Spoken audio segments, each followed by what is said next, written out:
Welcome back, friends. I'm Riri, the voice of relapsing-remitting MS that lives with our favorite pharmacists. In our last video, we discovered that movement actually fights fatigue.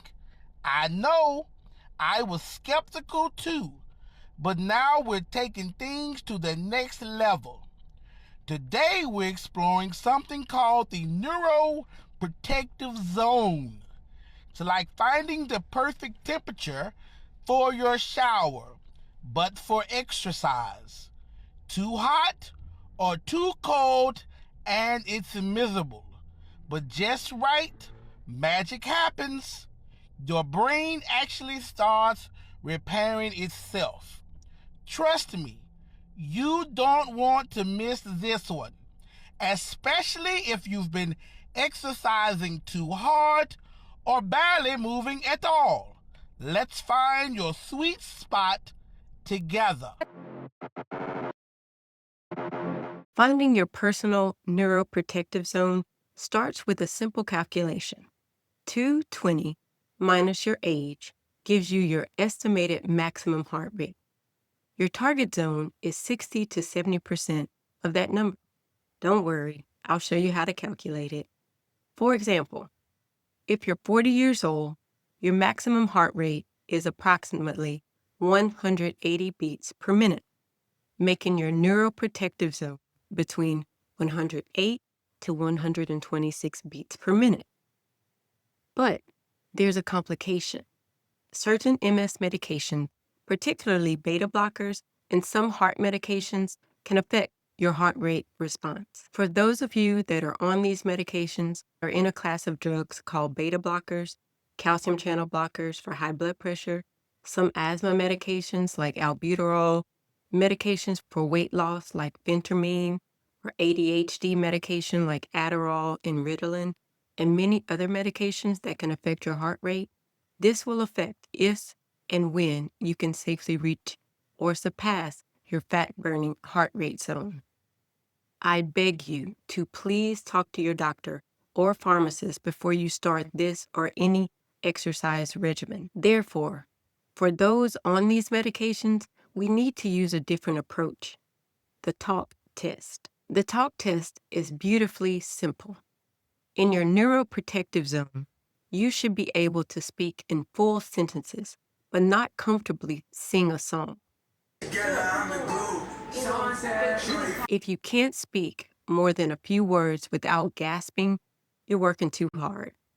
If you can belt out your favorite song, you can push a little bit more. You still talk? Too hard. Slow down. This method works regardless of medication effects and requires no special equipment, just your awareness of your own body.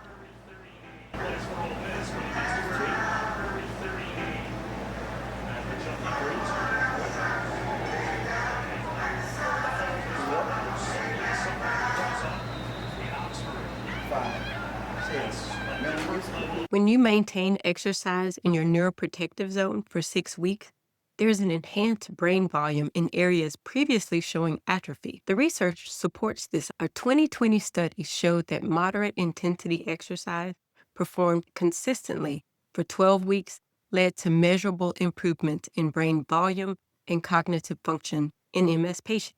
But there's another layer to this. Duration matters just as much as intensity.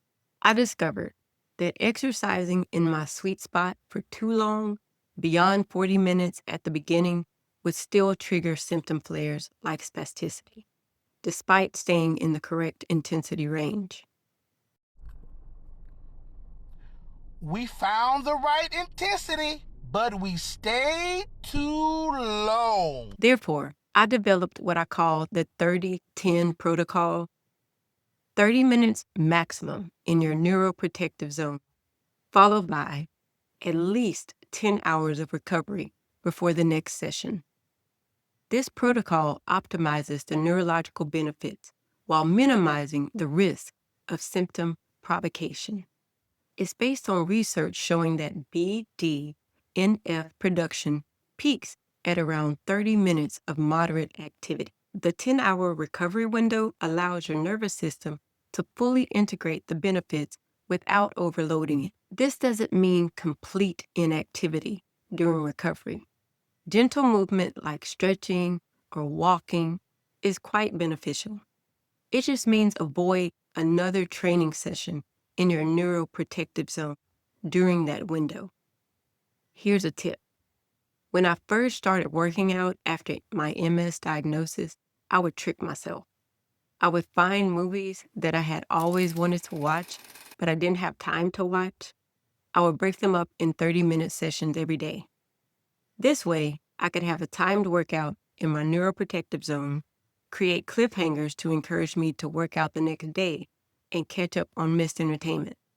I can hear Riri now. But what about those days when even the neuroprotective zone feels impossible? What about when my symptoms are flaring?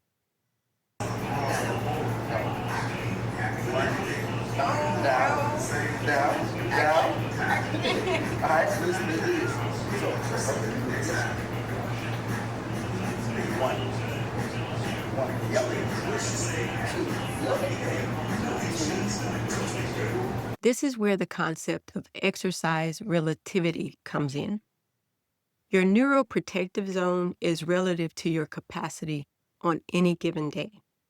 On good days, 60 to 70% of your maximum might mean a brisk walk or gentle cycling. On challenging days, it might mean seated arm exercises or even active stretching. So we adjust the baseline, not the percentage. The key is consistency in approach, not absolute intensity. When I first started working with Coach Knight and on my own, finding my neuroprotective zone was challenging. My symptoms would fluctuate, and what felt moderate one day would feel impossible.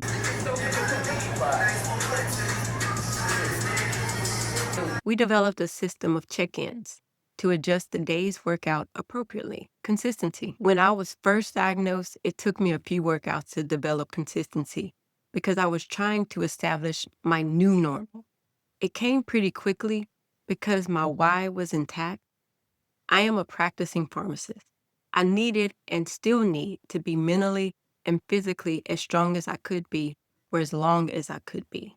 Some days, despite my best intentions, I couldn't make it to the gym or even do home exercises. So I pivoted. Therefore, I created what I call movement snacks. Brief 5 to 10-minute sessions in my neuroprotective zone spread throughout the day. Movement snacks are exactly what they sound like. Small portions of exercise that add up to a full meal by the end of the day. Research shows that 3 10-minute sessions provide similar benefit to one 30-minute session, sometimes even greater benefits due to avoiding temperature increases. I keep resistance bands at my desk, in my car, and beside my couch. When I have a moment, I do a quick movement snack in my neuroprotective zone. This approach has been game-changing for consistency, especially on high symptom days. As a pharmacist, I'm fascinated by the parallels between exercise and medication. Both have a minimum effective dose, a therapeutic window, potential side effects when done incorrectly, cumulative benefits with consistent use, and interactions with other treatments. The difference is that exercise, when properly dosed in your neuroprotective zone, has positive effects: improved mood, better sleep, enhanced cognitive function, and reduced anxiety. No medication in our pharmacy can claim their profile of benefits.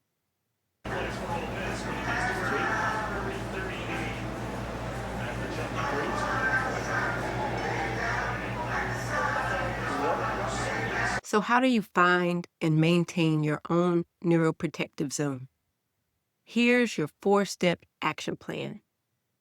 Number 1, calculate your target heart rate zone, 220 minus your age. Then take 60 to 70% of that. Number 2, use the talk test to confirm you're in the right zone. Number 3, limit sessions to 30 minutes maximum. Number 4, Allow at least 10 hours between neuroprotective zone sessions. If you're just starting out, begin with 5 to 10 minutes and gradually build up. Remember, consistency trumps intensity every time. And if you're having a high symptom day, movement snacks are your boyfriend.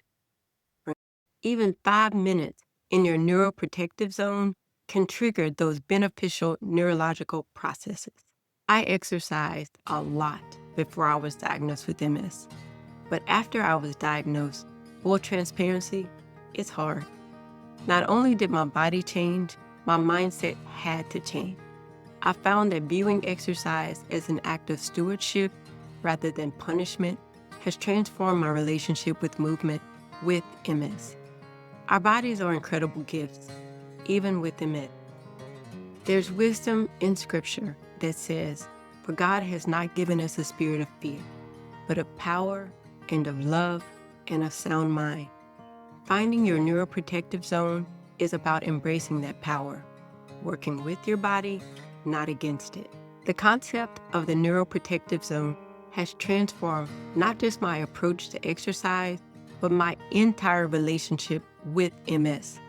It shifted me from fighting against my body to working in harmony with it.